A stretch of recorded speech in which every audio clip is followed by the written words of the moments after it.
Welcome to my channel Pragati institute. और यहाँ पर मैं 10th क्लास यूपी बोर्ड के कॉमर्स सब्जेक्ट को पढ़ाने के लिए उपस्थित हूँ। कॉमर्स में जो न्यूमेरिकल पोर्शन है 10th का, उसमें फर्स्ट चैप्टर आता है अंतिम खाते या फाइनल अकाउंट। तो फाइनल अकाउंट क्या है, इनको हम क्यों बनाते हैं, कब बनाते हैं, इसके बारे में थोड़ा सा पहले समझ लें, तब न्यूमेरिकल्स की ओर बढ़ना अच्छा रहेगा। तलपट यानी सबसे पहले अंतिम खाते से पहला जो स्टेप है हमारा वो तलपट है। तलपट जिसको हम ट्रायल बैलेंस कहते हैं। और ट्रायल बैलेंस को तैयार करके हमें अपने बिजनेस से रिलेटेड ये पता चल जाता है कि उसकी मैथमेटिकल जो उसकी शुद्धता है, जो प्योरिटी है, वो हमको पता चल जाती है। मतलब ट्रायल बैलेंस का अगर दोनों साइड हमारी मैच कर जाती हैं तो हम समझते हैं कि जो है हमारा बिजनेस ठीक रास्ते पर चल रहा है।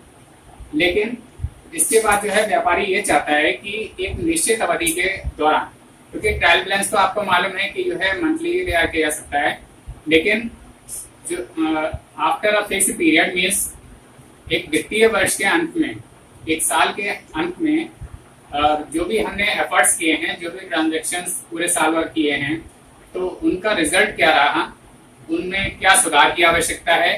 तो ये सारे उद्देश्य जो है हमारे जिन स्टेटमेंट्स के द्वारा पूरे होते हैं उनको हम कहते हैं अंतिम खाते। अंतिम खाते यानी फाइनल अकाउंट्स। अब फाइनल अकाउंट्स में जो है कौन कौन से अकाउंट्स शामिल किए जाते हैं उनके बारे में पहले जानकारी प्राप्त करते हैं।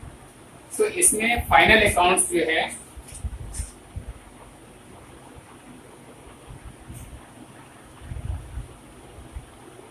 फाइनल अकाउंट्स, ये आपका चैप्टर है। इसमें हम कौन कौन से अकाउंट्स को शामिल करते हैं। फर्स्ट अकाउंट है मैन्युफैक्चरिंग अकाउंट।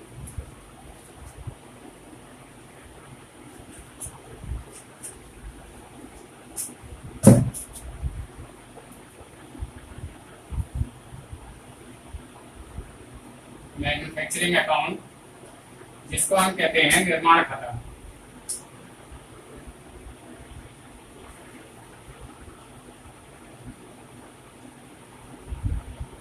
निर्माण खाता।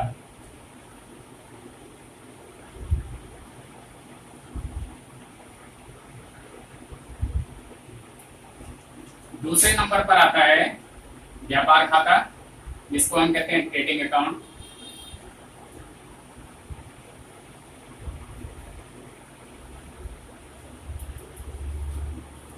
ट्रेडिंग अकाउंट यानी हिंदी में इसको कहते हैं व्यापार खाता।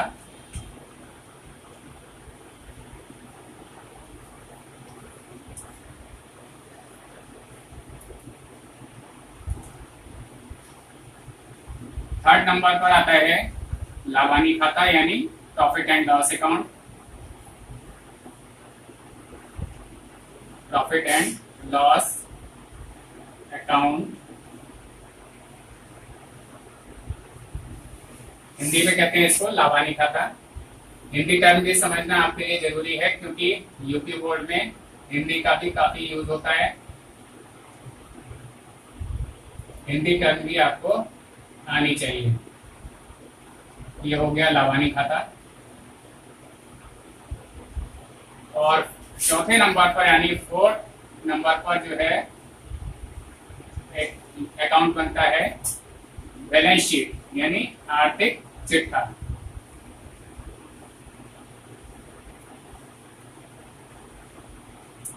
बैलेंस शीट हिंदी में कहते हैं आर्थिक चिट्ठा।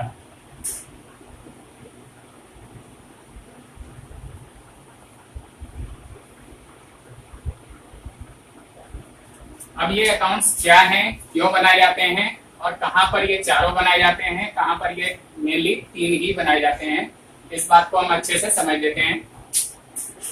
मेनली आपके यहाँ जो है जो अकाउंट्स बनाए जाते हैं वो ये 3 बनाए जाते हैं, second, third and fourth. Trading account व्यापार का सकल लाभ या सकल हानि जानने के लिए बनाया जाता है।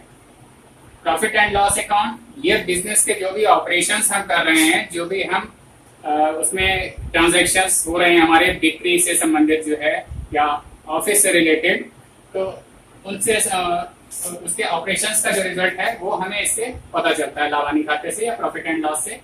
बैलेंस शीट से जो है हमें ये पता चलता है हमारे एसेट्स की और लायबिलिटीज की क्या पोजीशन है, उसमें जो है कितना सुधार की जरूरत है या क्या हमें उसमें जो है वर्तमान में जो है उसमें कैसी पोजीशन चल रही है, वित्तीय स्थिति हमारी कैसी है, तो इस सारी स्थिति का ज्ञान जो है हमें इससे बैलेंस शीट से प्राप्त होता है। अच्छा, अब ये जो बचा हुआ मैन्युफैक्चरिंग अकाउंट जो है, निर्माण खाता, ये कहाँ बनता है और क्यों बनाते हैं? निर्माण खाता वो लोग बनाते हैं जिनके यहाँ किसी वस्तु का निर्माण होता है और वो वस्तु को अपने यहाँ बेचते भी हैं। अब उसमें दो तरह के जो है उद्योगपति आ जाते हैं, दो तरह के बिजनेसमैन आ जाते हैं। एक तो बड़े उद्योगपति जिनका बिजनेस जो है बहुत हाई लेवल पर है, तो उनको क्या होता है कि वो तो अपने उनकी फाइनेंशियल सिचुएशन जो है वो बहुत अच्छी होती है, तो वो अपने यहाँ जो है कॉस्ट अकाउंटेंट को भी अपॉइंट कर सकते हैं, वित्तीय लागत लेखों को जो है अपने यहाँ रख सकते हैं, तो उनके लिए तो इसमें कोई दिक्कत नहीं है। लेकिन जो छोटे उद्योगपति होते हैं जिनके पास रिसोर्सेज लिमिटेड होते हैं, तो उनको क्या है कि वो लागत लेखे वगैरह नहीं रख सकते, ज्यादा खर्चा अफोर्ड नहीं कर सकते, तो वो अपने यहाँ जो है एक छोटा सा निर्माण खाता बना लेते हैं जिसको हम कहते हैं मैन्युफैक्चरिंग अकाउंट। हालांकि ये जो है आपके 10th यूपी बोर्ड के क्वेश्चंस में अधिकतर नहीं बनाने को आता है, मेनली वही 3 अकाउंट्स आते हैं, trading account, profit and loss account और बैलेंस शीट। लेकिन प्रोफार्मा में इसका भी बता दूंगा क्या क्या आइटम्स इसमें आते हैं और क्या जो है कैसे डेबिट में कौन से आइटम डेबिट में कौन से क्रेडिट में आएंगे। प्रोफार्मा इसका समझ लीजिए, जिससे अगर कभी बनाने को आता है तो आपके पास फुल नॉलेज हो उसकी। लेकिन क्वेश्चंस आपके जो है वो ट्रेडिंग, प्रॉफिट एंड लॉस और बैलेंस शीट से रिलेटेड ही होंगे। तो इसके बाद हम लोग जो है निर्माण खाते का प्रोफार्मा समझ लेते हैं, मैन्युफैक्चरिंग अकाउंट का।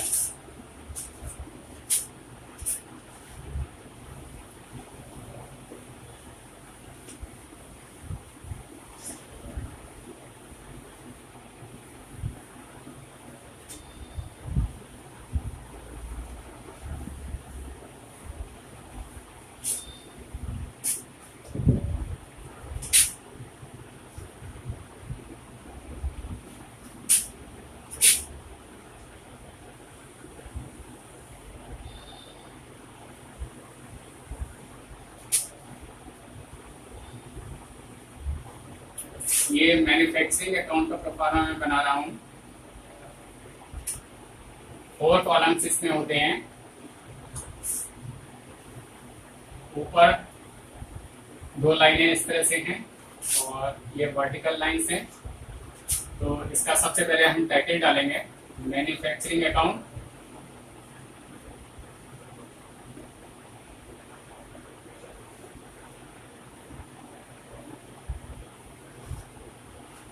कॉलम्स का नाम डालेंगे, पर्टिकुलर्स है,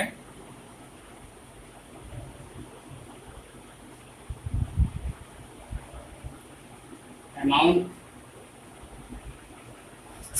अगेन पर्टिकुलर्स,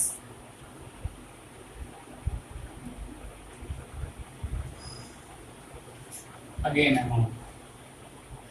अब ये 2 कॉलम्स जो लेफ्ट वाले हैं इनको हम डेबिट साइड के कॉलम्स कहेंगे और 2 कॉलम्स जो क्रेडिट ये हो गए ये क्रेडिट साइड के कॉलम्स कहलाएंगे। कौन कौन से आइटम्स इसमें आते हैं इसके प्रोफार्मा में? तो सबसे पहले हम इसमें आता है ओपनिंग स्टॉक। सबसे पहले आएगा 2, इधर 2 का यूज होगा, इधर बाई का यूज होगा। 2 ओपनिंग स्टॉक।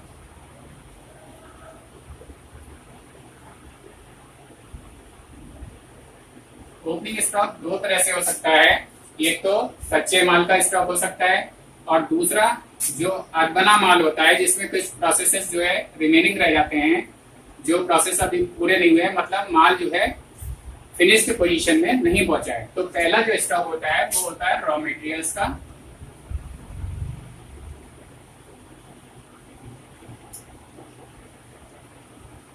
इसका स्टॉक यहां आ गया। नेक्स्ट स्टॉक मैंने बताया work in progress. Work in progress में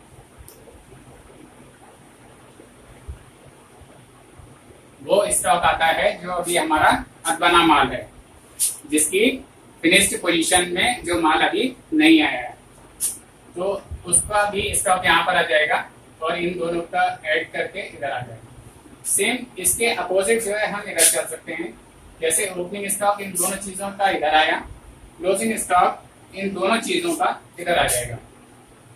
बाई क्लोजिंग स्टॉक उन्हीं दोनों चीजों का, फर्स्ट है raw materials,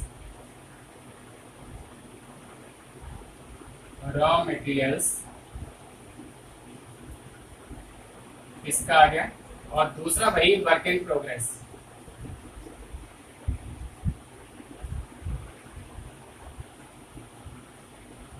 in short we can say WIP।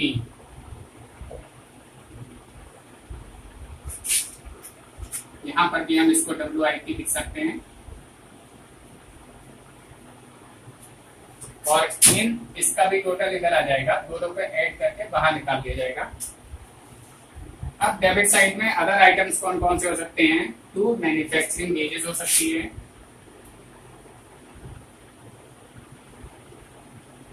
Manufacturing wages ये हो सकती है। मैन्युफैक्चरिंग वेजेस मीन्स माल के बनाने में जो भी वेजेस लेबरर को पे की गई है वो हमारी इसमें आ जाती है। नेक्स्ट आइटम है purchases of raw material, purchases of raw material, इसको बाहर निकाल सकते हैं। इस आइटम को हम यहाँ पर भी लिख सकते हैं ओपनिंग स्टॉक के सेकेंड नंबर पर, मीन्स मैन्युफैक्चरिंग वेजेस के ऊपर, इसको यहाँ पर भी लिख सकते हैं। नेक्स्ट है carriage on purchases, carriage on purchases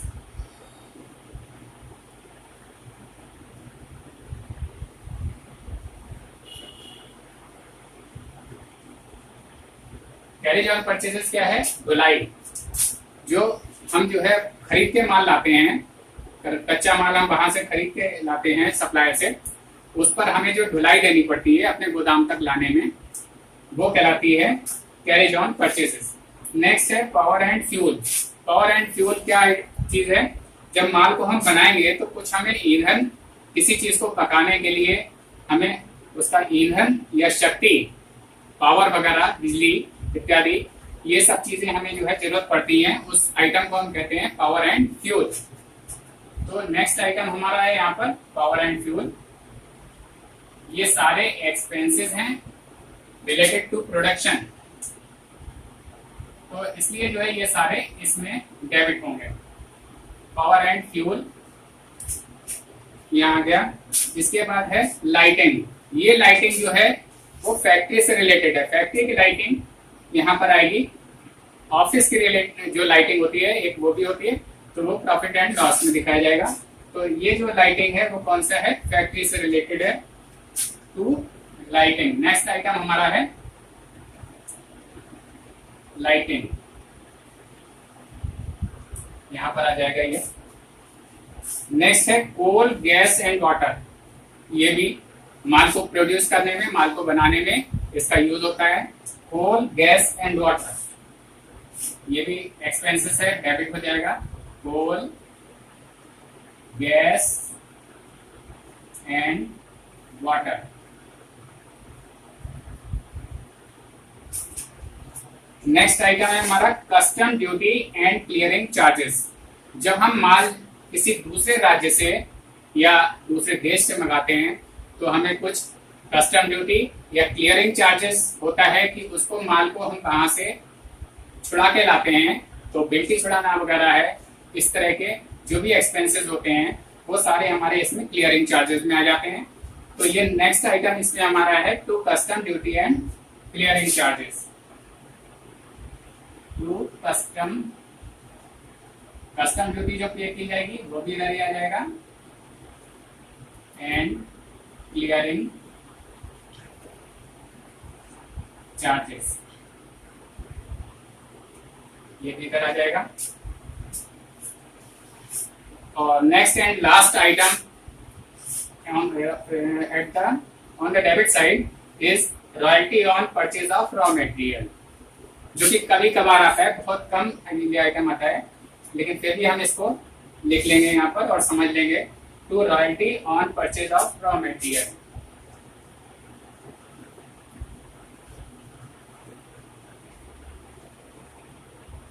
on purchase of raw material. तो ये सारे हमारे डेबिट साइड के आइटम्स हुए जो हमारे एक्सपेंडिचर्स हैं, और फर्स्ट जो है हमने स्टॉक को रिकॉर्ड किया।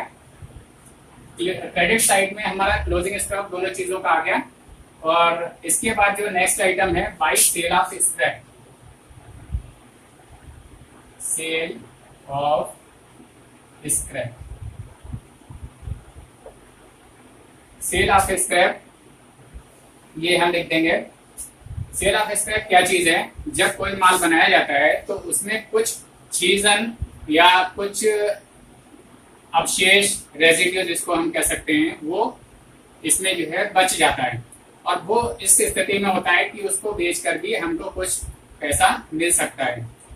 तो स्क्रैप का मतलब क्या है? बचा हुआ या अवशेष जो माल है वो, और उसको बेचने से जो हमें प्राप्त होगा, जो भी अर्निंग होगी वो आ जाएगी यहाँ पर, सेल ऑफ स्क्रैप। और नेक्स्ट है, अब इसमें आइटम्स क्रेडिट के भी पूरे हो गए, डेबिट के भी पूरे हो गए। अब हम इसमें जो है टोटल करेंगे इसका, डेबिट साइड का और क्रेडिट साइड का। जाहिर सी बात है कि इधर का टोटल ज्यादा होगा तो इधर कम होगा, तो जो इसका बैलेंसिंग फिगर है इधर का हम टोटल कर लेंगे, ये टोटल आ जाएगा। और इस बड़े वाले टोटल में से ये टोटल आ गया, ये आ गया, इसमें से इसको जब लेस करेंगे ये सारे आइटम को, तो हमारा ये जो बचेगा वो यहाँ पर बैलेंसिंग फिगर बचेगी, उसको कहेंगे cost of manufacture, cost of manufacture, यानी जो हम माल बना रहे हैं उसकी पर यूनिट कॉस्ट कितनी, तो उसकी टोटल कॉस्ट कितनी है, और इसको जब हम नंबर ऑफ यूनिट से अगर डिवाइड कर देंगे तो ये आ जाएगा cost per unit.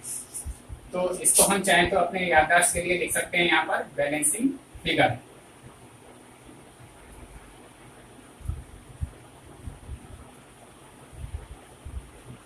Balancing figure मतलब क्लियर हो गया कि डेबिट के टोटल में से क्रेडिट माइनस करके कितना आएगा, वो कॉस्ट ऑफ मैन्युफैक्चर कहलाएगा।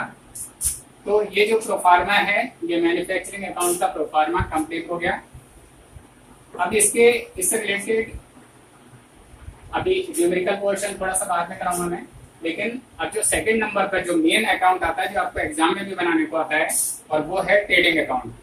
तो ट्रेडिंग अकाउंट को अब हम लोग इसके बाद समझ लेते हैं, उसका प्रोफार्मा अगेन, फिर उसके बाद जो है उसके जो न्यूमेरिकल क्वेश्चंस हैं वो भी मैं करवाऊंगा। तो पहले इसको ट्रेडिंग अकाउंट का प्रोफार्मा हम लोग समझ लेते हैं। क्या है ट्रेडिंग अकाउंट? सबसे पहले ये समझते हैं क्यों बनाया जाता है और क्या पर्पस है इसको बनाने के। ये चीज हमारी समझ में जब आ जाएगी तो हम उसको अच्छे से समझ सकेंगे और बना सकेंगे।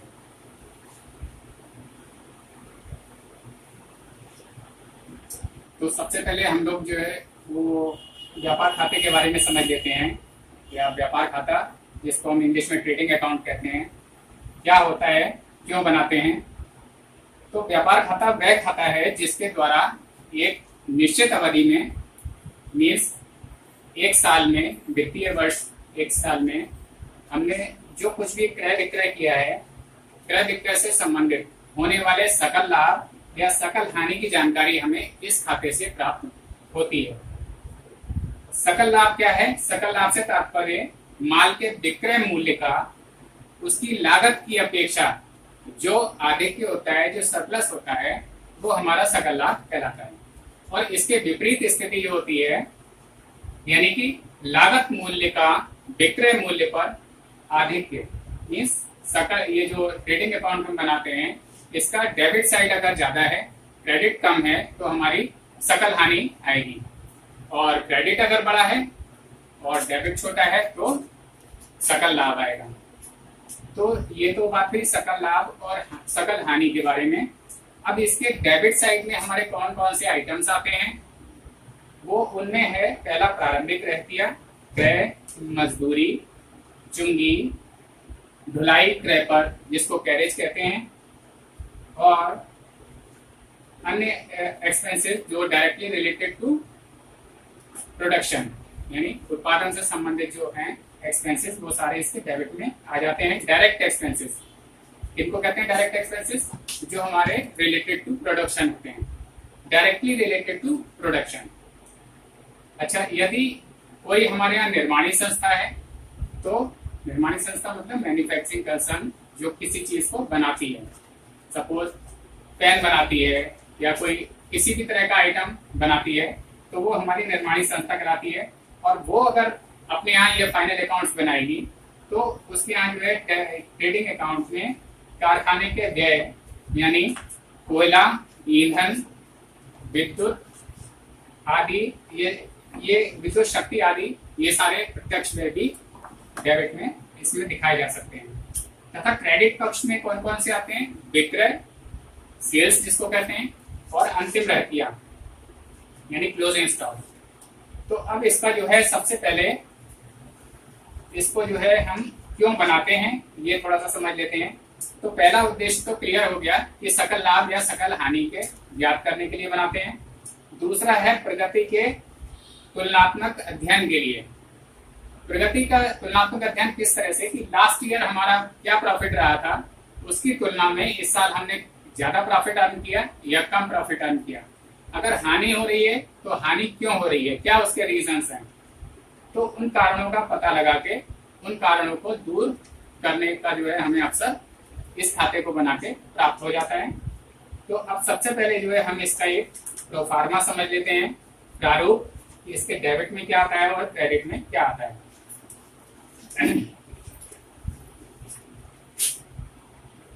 ट्रेडिंग अकाउंट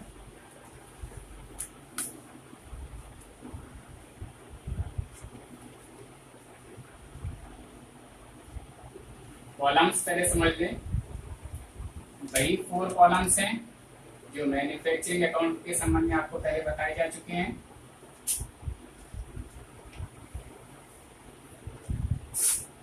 दो लाइनें हॉरिजॉन्टल और 3 लाइन्स 1 2 3 ये वर्टिकल में आ जाएगा, हॉरिजॉन्टल में 2 लाइन्स। कॉलम्स का नाम है पर्टिकुलर्स,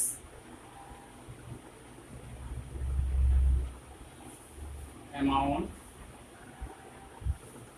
पर्टिकुलर्स,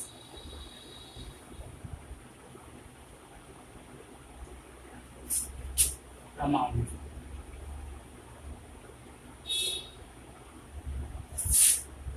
अच्छा, डेबिट में इसके जो है क्या क्या आइटम्स आएंगे, सबसे पहले ये समझ लें। टू ओपनिंग स्टॉक, ये अकाउंट आपके यहाँ फाइनल अकाउंट में बनाने को आता है, इसलिए बहुत अच्छे से इसको समझ लें। और जब प्रोफार्मा आपको अच्छे से समझ में आ जाएगा तभी इसके न्यूमेरिकल क्वेश्चंस आप कर पाएंगे। तो इसमें डेबिट में आता है टू ओपनिंग स्टॉक,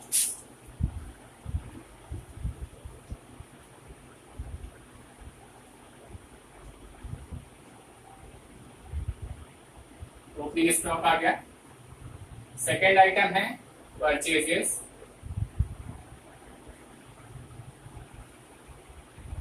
इसको अंदर ही रखेंगे। अगर इसमें से कुछ परचेजेस रिटर्न होती है, मींस सप्लायर को अगर हम कुछ माल जो हम खरीद कर लाए हैं अगर हम वापस करते हैं, क्यों वापस करते हैं कि वो हमारी अपेक्षाओं के अनुरूप नहीं है, या तो उसमें कोई कमी है, कोई डिफेक्ट है, तो इस वजह से हम उसको वापस कर देते हैं और उसको हम कहते हैं माइनस परचेज रिटर्न। इसको एक परचेज में से लेस कर दिया जाता है, परचेज रिटर्न। इसको इसमें से लेस कर दिया जाएगा तो रिमेनिंग जो बचेगा वो अमाउंट हम अमाउंट के कॉलम में दिखा देंगे। इसमें से कभी कभी हम जो है ड्राइंग्स इन गुड्स एक आइटम होता है, क्योंकि प्रोफार्मा समझ रहे हैं तो उसको हम कभी कभी उसे भी लेस कर देंगे।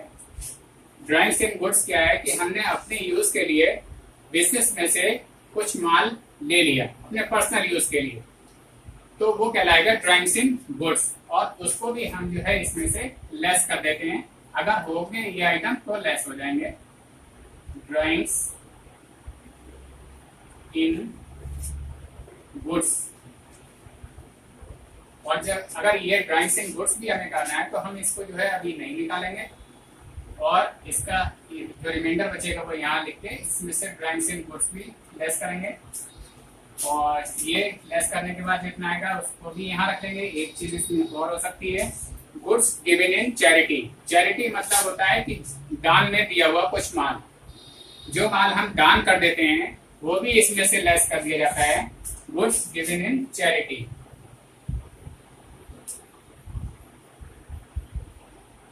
गुड्स गिवन इन चैरिटी या डोनेशन भी जिसको कहते हैं, इसको भी हम लेस कर देते हैं। तो अब ये इसके बाद जो फाइनल आता है वो अमाउंट यहाँ पर आ जाएगा। इनमें से कुछ आइटम एक आध कम हो सकता है ड्राइंग्स इन गुड्स ना हो या गुड्स गिवन इन चैरिटी ना हो। अगर ये नहीं होंगे तो यही जो रिमाइंडर है वही बाहर आ जाएगा। नेक्स्ट आइटम है इसमें वेजेस एंड सैलरी। या तो सिंपल वेजेस हो सकती है या वेजेस के साथ में थोड़ी सैलरी भी हो सकती है। सैलरी में तो इस तरह से अगर ये केवल वेजेस है तो वेजेस भी आ जाएगा, और वेजेस एंड सैलरी अगर है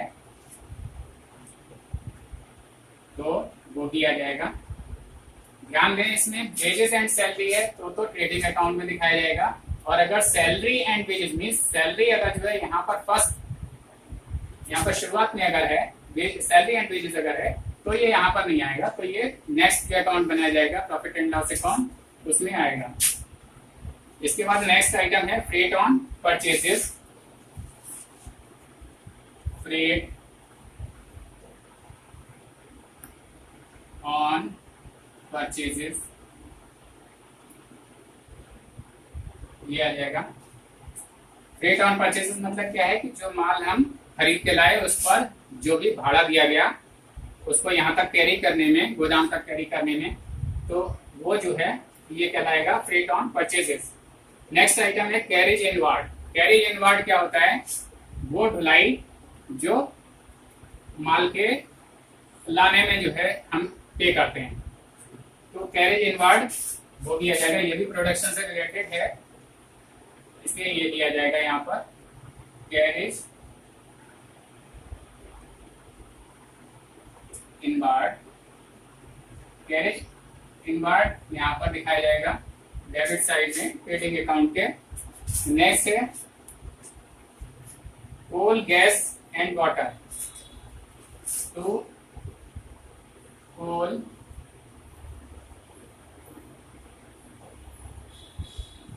गैस एंड वाटर ये भी सब प्रोडक्शन से रिलेटेड है, इसलिए आएंगे यहाँ पर डेबिट साइड में। नेक्स्ट है फैक्ट्री एक्सपेंसेस।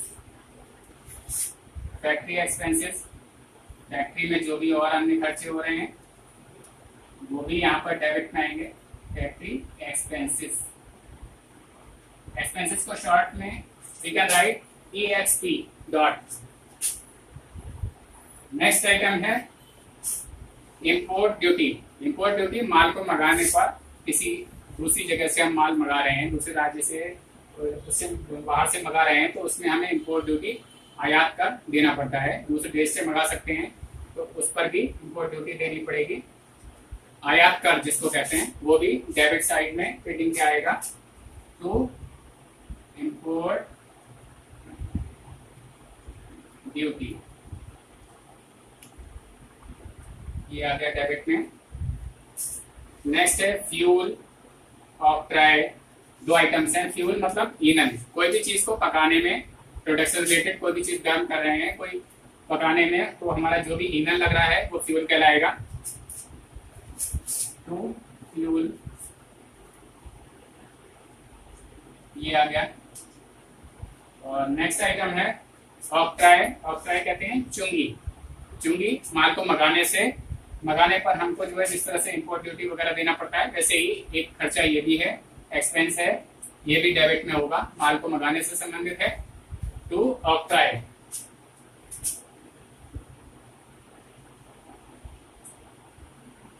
ऑक्ट्राय यहाँ आ गया।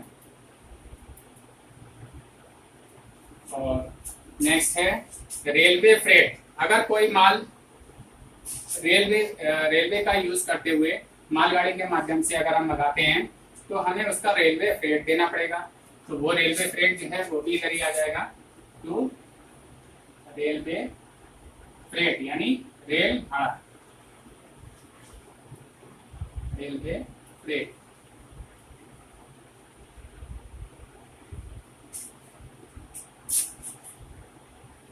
To manufacturing expenses. Manufacturing expenses वही सिंपली क्लियर है, इसके नाम से ही क्लियर है कि माल को बनाने से संबंधित, मैन्युफैक्चरिंग करने से संबंधित जो खर्चे हैं वो हमारे मैन्युफैक्चरिंग एक्सपेंसेस में आएंगे। तो मैन्युफैक्चरिंग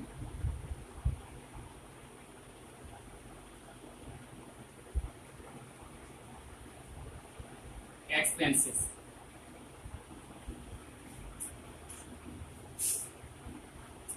नेक्स्ट आइटम है other direct expenses. Other direct expenses में वो आते हैं जो ऊपर के जो एक्सपेंसेस बताए हुए हैं, इनके अलावा जो एक्सपेंसेस हैं और रिलेटेड टू प्रोडक्शन है, वो अदर डायरेक्ट एक्सपेंसेस कहलाएंगे। और वो हमारे यहाँ पर नेक्स्ट आइटम के रूप में यहाँ लिखा जाएगा, अदर डायरेक्ट एक्सपेंसेस लिया गया। तो ये डेबिट साइड के सारे आइटम्स क्लियर हो गए आपको। ये यहाँ से लेके यहाँ तक ऊपर स्टॉक आया, उसके बाद ये सारे एक्सपेंसेस आ गए। डेबिट साइड ये कंप्लीट हो गई। ये डेबिट साइड है, 2 कॉलम्स, ये क्रेडिट है। अब आते हैं क्रेडिट साइड के आइटम्स की ओर। क्रेडिट साइड में सबसे पहला आइटम है बिक्री, यानी माल को जो हमने बेचा है उससे संबंधित इंफॉर्मेशन। बिक्री यानी बाई सेल्स करके यहां पर आएगा।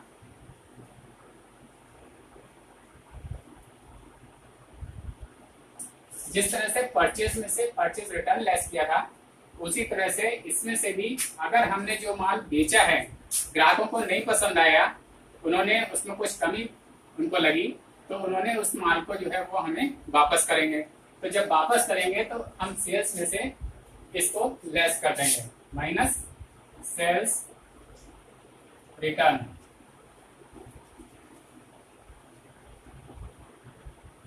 ये लेस कर जितना आएगा इसको हम यहाँ पर लिख देंगे।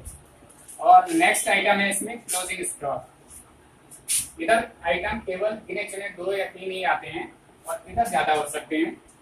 तो क्रेडिट साइड में आ गया क्लोजिंग स्टॉक।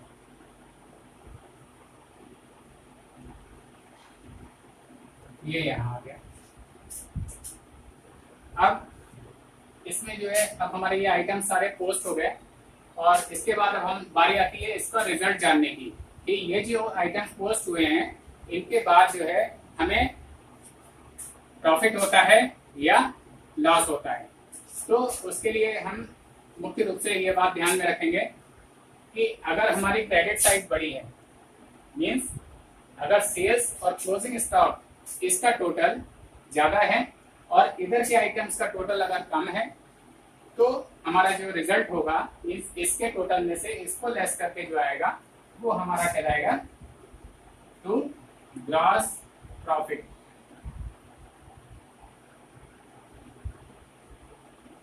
ग्रॉस प्रॉफिट, और इसको हम CD लिख देते हैं। CD means carried down, carried down. तो या तो ये रिजल्ट हो सकता है और टोटल जो है ये आएगा, दोनों साइड का सेम आएगा इसमें जब हम ये बैलेंस लिख देंगे यहाँ पर। क्योंकि ये प्रोफार्मा बताया जा रहा है आपको ट्रेडिंग अकाउंट का, इसलिए इसमें जो इसका अपोजिट रिजल्ट है, कभी कभी ऐसा हो सकता है कि जिसमें इधर का टोटल ज्यादा होगा और इधर का कम होगा, तो हमारा जो रिजल्ट आएगा वो नेगेटिव आएगा और उसको कहेंगे हम gross loss. Gross loss carried down CD। तो दोनों में से एक ही रिजल्ट हो सकता है, या तो लॉस हो रहा होगा और या प्रॉफिट हो रहा होगा। ग्रॉस इसको क्यों कर रहे हैं? क्योंकि अभी ये हमारा फाइनल प्रॉफिट नहीं है। फाइनल प्रॉफिट जो आता है वो प्रॉफिट एंड लॉस के बाद में आता है। ग्रॉस में से जो है अभी इसके ऑपरेशन से रिलेटेड मीन्स सेल्स और फाइनेंशियल सेल्स वाले जो एक्सपेंसेस हैं वो, या ऑफिस के जो एक्सपेंसेस हैं उनको जब हम इसमें से लेस कर देंगे तो हमारा जो फाइनल प्रॉफिट है वो आएगा। और फाइनल प्रॉफिट को हम नेट लॉस या नेट प्रॉफिट कहते हैं उसको। या तो नेट प्रॉफिट आएगा या नेट लॉस आएगा। अभी ये ग्रॉस, इसको हम क्यों कह रहे हैं ग्रॉस लॉस या ग्रॉस प्रॉफिट क्यों कह रहे हैं? क्योंकि इसमें से अभी सेल्स और ऑफिस रिलेटेड एक्सपेंसेस लेस नहीं हुए हैं। तो ये प्रोफार्मा आपका जो है कंप्लीट हो गया और ये टोटल दोनों साइड का फिर सेम आएगा बैलेंसिंग फिगर डालने के बाद। इसको भी हम अपनी समझ के लिए बैलेंसिंग फिगर लिख सकते हैं।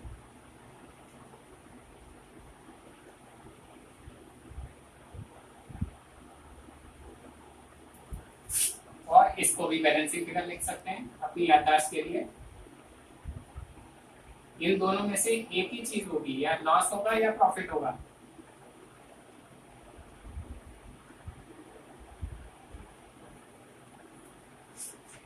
तो स्टूडेंट्स, आपने देखा कि ये ट्रेडिंग अकाउंट का प्रोफार्मा मैंने आपको समझाया। इस वीडियो को मैं यहीं तक समाप्त करता हूं और इसके जो रिलेटेड न्यूमेरिकल पोर्शन है, न्यूमेरिकल क्वेश्चंस हैं, वो मेरे नेक्स्ट वीडियो में मैं सॉल्व करूंगा और प्रॉफिट एंड लॉस के बारे में भी जानकारी दूंगा। लेकिन इस वीडियो को यहीं तक समाप्त करते हुए, और अब मैं आपसे जो है एक गुजारिश करूंगा कि जो है मेरे चैनल को आप सब्सक्राइब करें और रोजाना इससे जुड़ें, कोई भी वीडियो मिस ना करें। क्योंकि नेक्स्ट वीडियो अगर आप मिस करते हैं तो इससे जो आगे की जानकारी है वो आपको नहीं मिल पाएगी और आपकी पढ़ाई का जो क्रम है वो टूट जाएगा। और साथ ही अगर आप इन वीडियोस में कुछ अलग चाहते हैं, कोई अपने न्यूमेरिकल क्वेश्चंस देना चाहते हैं जो आपको सॉल्व करवाने हैं, तो वो आप नीचे कमेंट बॉक्स में उसमें मेरे को बता दें।